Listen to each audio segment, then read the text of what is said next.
Bonjour encore, bonjour à nouveau, chers amis. Bonjour, bonjour, bonjour. Merci d'être branchés à notre mission, le vrai CEP.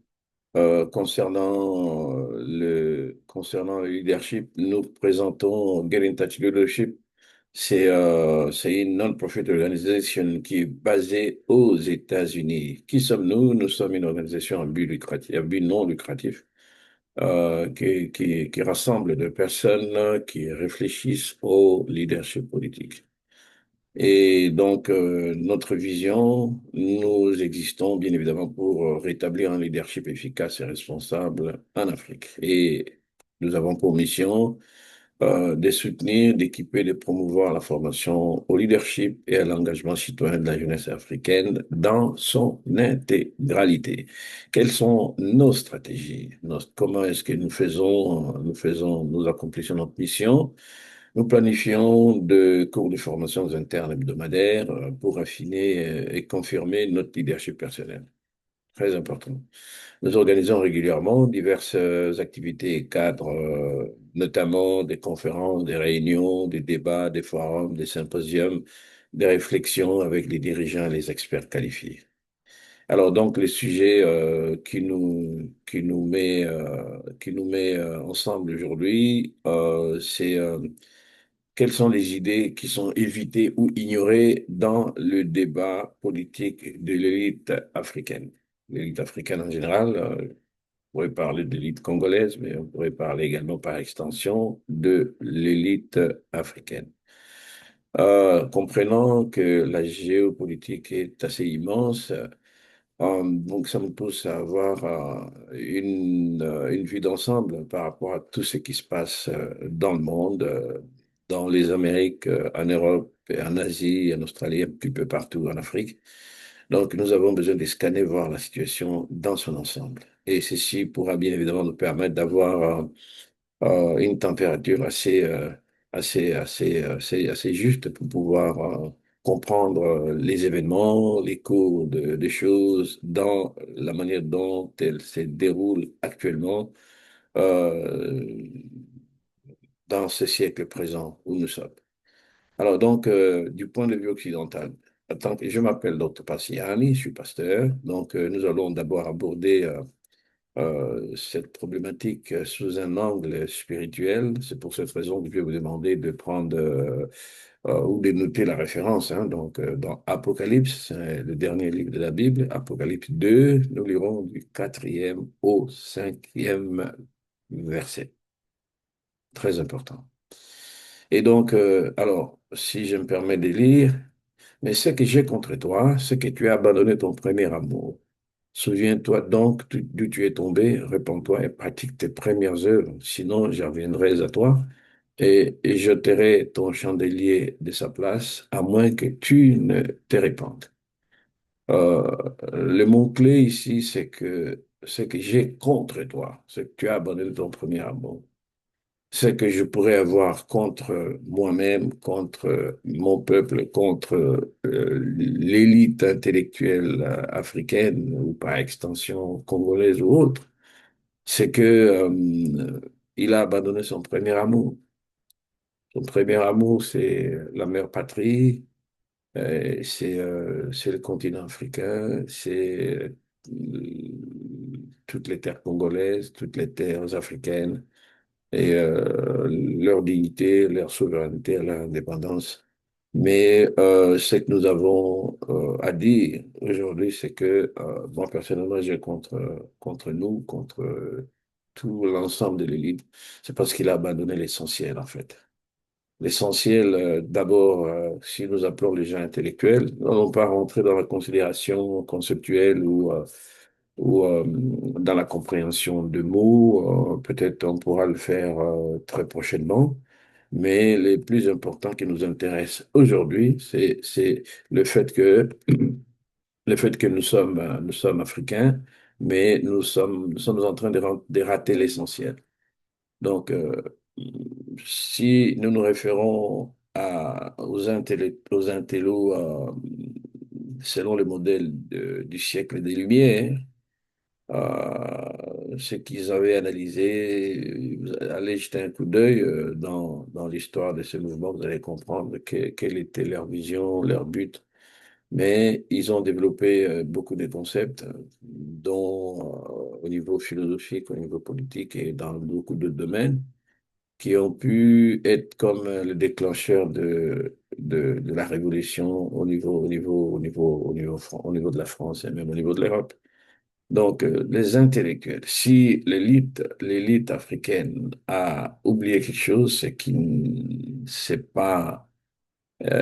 pas bien intégré dans l'essence de la réflexion par rapport, d'abord d'une part, au racisme anti-noir.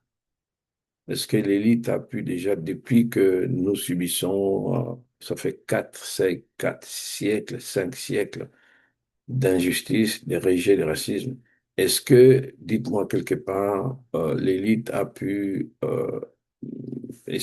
étudier et structurer comment ne plus jamais retomber sur le racisme anti-noir?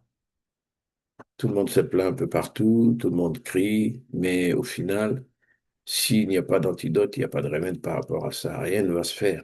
Rien ne va se faire. Donc, les gens sont censés comprendre aujourd'hui que c'est bien mieux de crier, c'est bien mieux de dénoncer les choses, mais il faut un petit peu, il faut faire comme les Chinois. Au lieu de crier dans la rue, au lieu de faire du bruit, ben, il faut se replier sur soi-même et voir qu'est-ce qui n'a pas marché, qu'est-ce qui a marché, et consolider les acquis et travailler davantage dans le sens où on peut essayer de projeter l'avenir pour demain.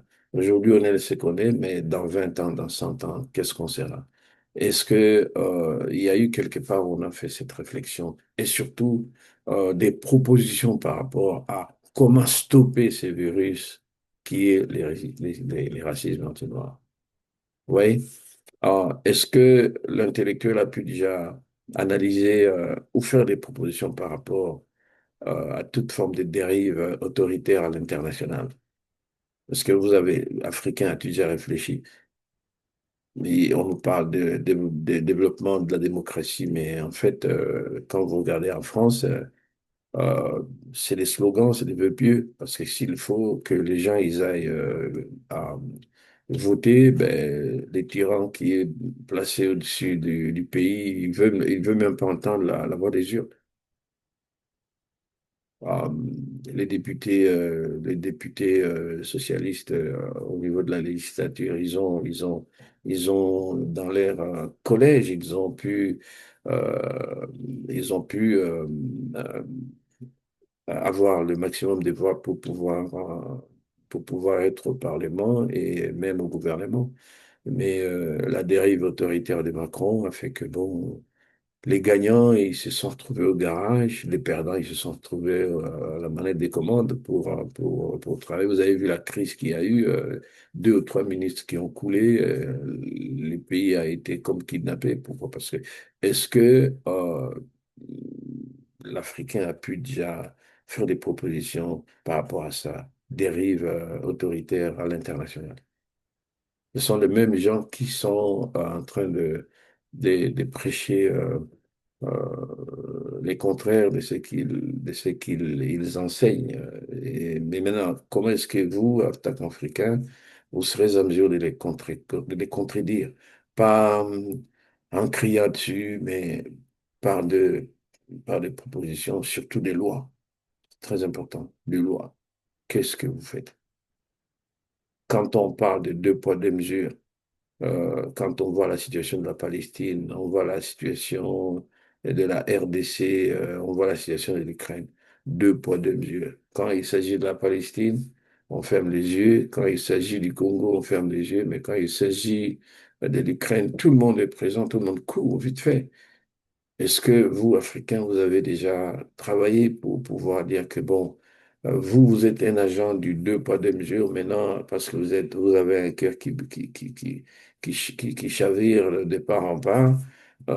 C'est pas comme ça qu'on va traiter avec toi. Est-ce que nous avons déjà, quand on a constaté qu'il y a ce genre de méfaits, est-ce qu'on a pu dire à celui qui en est l'auteur qu'il va y avoir une sanction quelconque? Rien du tout. Voilà maintenant pourquoi, ben, écoutez, vous allez dénoncer des choses, vous n'avez rien proposé au niveau de vos partis politiques, au niveau de vos gouvernements et surtout au niveau de vos constitutions. Ça doit être des trucs qui doivent être mentionnés comme des lois une fois que c'est promulgué au journal officiel. Bon, il faut aussi peser s'il y a de la consistance.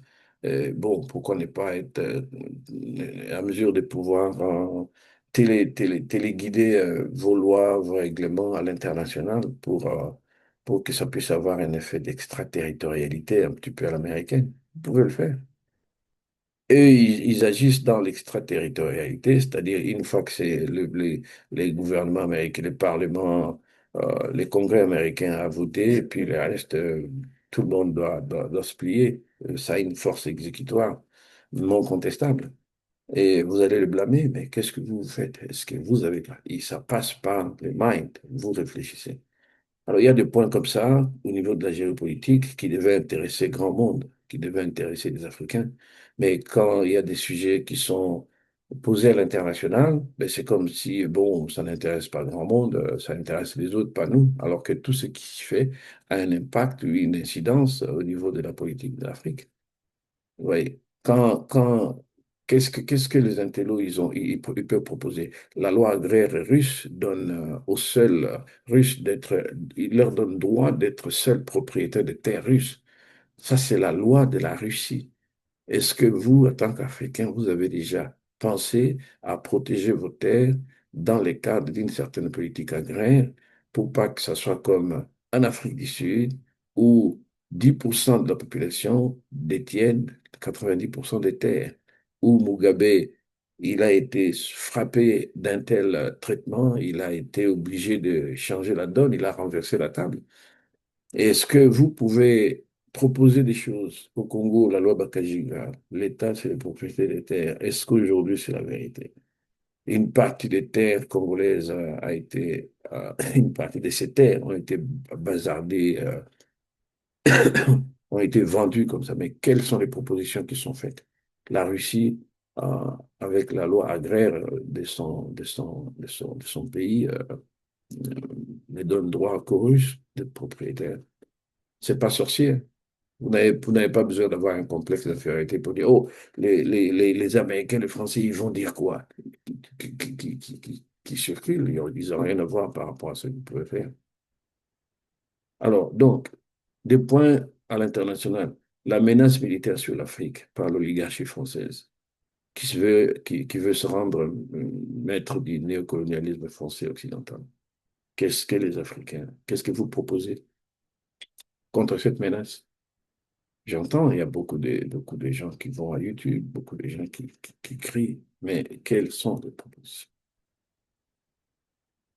Quelles sont, qu'est-ce que vous proposez, vous, intellectuels, les tensions et les guerres entre Africains?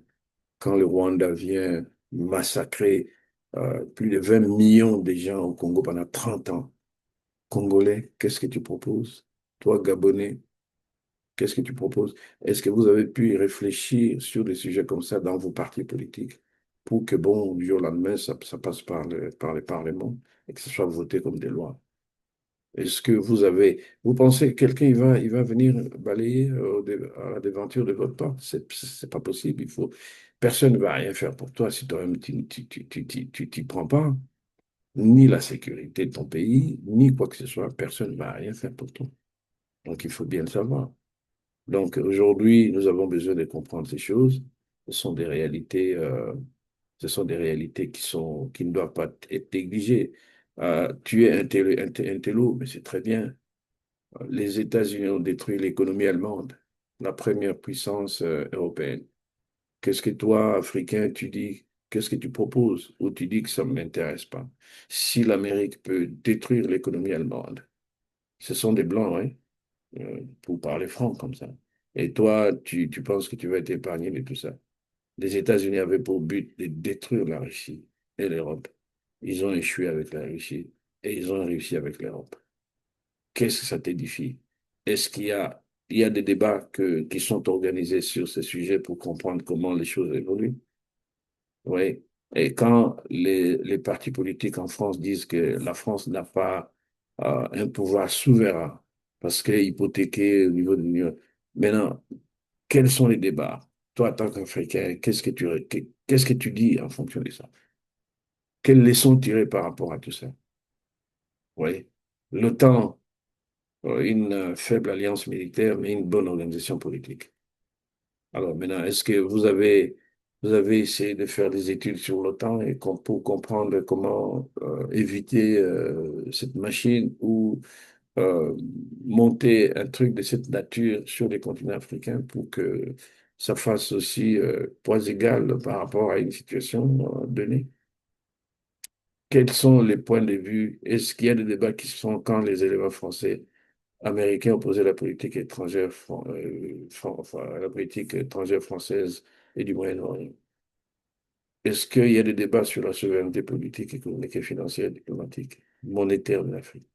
Qu'est-ce que vous dites des francs CFA? Qu'est-ce que vous dites des dollars américains qui sont consommés dans tout le territoire africain, à croire que les pays africains sont des provinces américaines? Les monnaies locales, ça ne vaut pas un clou. La monnaie qui soutient tout, c'est la monnaie américaine. Jusqu'à quand? Est-ce que vous avez des remèdes par rapport à ça? Oui. Mais on dit que l'Europe doit savoir que les temps ont changé. Mais quelles sont les propositions que vous donnez aux Européens pour qu'ils vous comprennent? Quelles sont les propositions? Oui. Alors, quand on dit que les Européens ils parlent des dangers russes, ils oublient que eux et les Russes et les Européens. Mais ils n'ont jamais changé le fusil d'épaule pour comprendre que les choses dans l'histoire, il y a eu quelques événements qui étaient fondamentaux pour pouvoir éveiller des consciences, mais il me semble que l'histoire elle est en train de se répéter. Ils n'ont rien fait. Alors maintenant, qu'est-ce que toi, en tant qu'Africain, tu peux comprendre de cette relation ambiguë entre les Européens et les Russes? Vous voyez? Et tout le mensonge des Européens sur la Russie. Qu'est-ce que tu en dis? L'économie russe a été frappée de beaucoup de sanctions, mais c'est l'économie européenne qui s'est renversée. Les niveaux de vie, l'inflation, les coûts de l'énergie qui est monté au plafond, et les économies qui se sont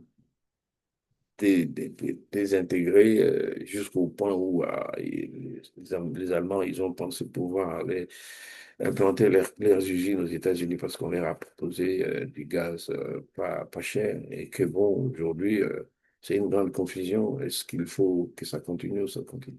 Quelles sont tes propositions, Intello? Oui. Alors, qu'est-ce qu'il en est le Parti démocrate aux États-Unis, il est beaucoup plus proche du libertinage sociétal, mais on parle de dépravation de mœurs, on parle de pédophilie, la situation des spins, ce sont les plus forts qui se sont lancés dans la pédophilie, dans les abus sexuels avec les mineurs, mais ils se protègent, ils se couvrent. Et maintenant, qu'est-ce que toi tu dis par rapport à ça? Quelles sont les propositions? Euh, L'homosexualité qui est ou qui veut être introduite dans la Constitution française, qu'est-ce que ça peut avoir comme incidence, comme impact dans le monde? Et maintenant, par rapport à ça, qu'est-ce que toi, en tant que leader africain, congolais, tu vas pas me dire que ça m'intéresse pas. Et c'est comme ça que nous sommes souvent déconnectés. Oui. Et bon, la France, les sociales et la chute du régime macronien, le mec est arrivé au pouvoir et tout est allé des mal en pis, services publics fermés, des mairies dans les villages fermés, des cantines fermées, des choses comme ça. Parce que le mec, il est venu avec l'idée libérale, c'est pour dire que le marché, il va régler la société. Pourtant, c'est pas le cas. Mais quel est ton point de vue par rapport à ça? Donc, voilà, j'avais ces éléments. à tenir en compte. Et si le thème a été là aujourd'hui, c'est justement pour vous interpeller, on peut dire qu'il y a beaucoup de choses à faire. Merci beaucoup. Donc, on continue très prochainement parce que